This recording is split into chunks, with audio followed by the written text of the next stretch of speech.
Walkthrough with FEMA Field Team, October 25, 2024. Questions? All right. This is Bobby with MaconMedia.com. I'm out with La-Tanga. She is a FEMA employee, and she is out today with Strike Team 6, who are out surveying Macon County and letting people know what their options are if they have damage to their home or property. Okay, does FEMA do debris removal? FEMA does not directly get involved in the debris removal. What we might do is support funding that will help allocate the process and the work that needs to be done throughout each county to make sure that the debris is being moved. Okay, and so you hire companies to do the debris removal? Or? No, sir. No. We make the funding available to support that process, and the county can then designate or either identify various resources for how they would like to have people come into the community and work with them to get that debris removed.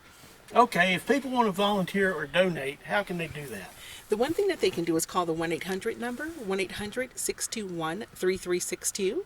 They can also go, because I know that this North Carolina state has a resource center also where the funding and all of the different items, material items that they want to donate can also be sourced through that. So I would probably go to nc.gov as well.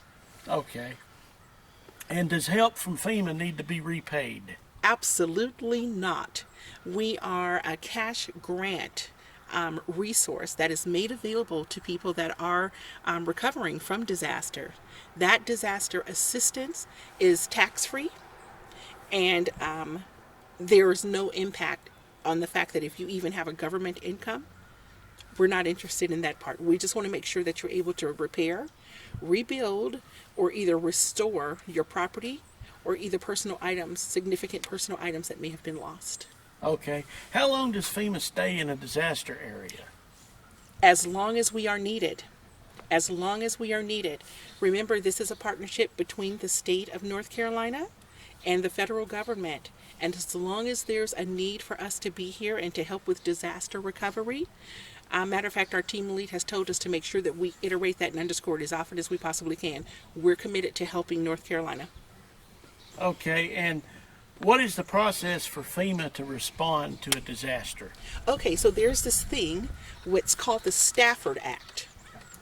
And believe it or not, that's the whole process that we typically go through whenever there is a disaster. At some point, the state, whichever state has had the impact or has incurred a damage, storm damage, they will contact the federal government and say, hey, we'd like to be able to have your assistance as we go through this disaster recovery.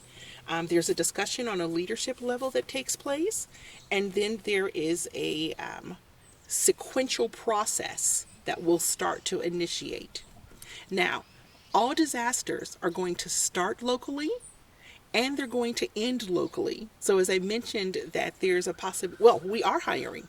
If there's anybody that would like to work in the media and would like to participate in what's happening here with the disaster recovery process, this might be a wonderful opportunity to get involved. And if it's okay, I'll send you that information, and you can drive people to your website and tell them, come on over and take a look if you're interested in working with FEMA.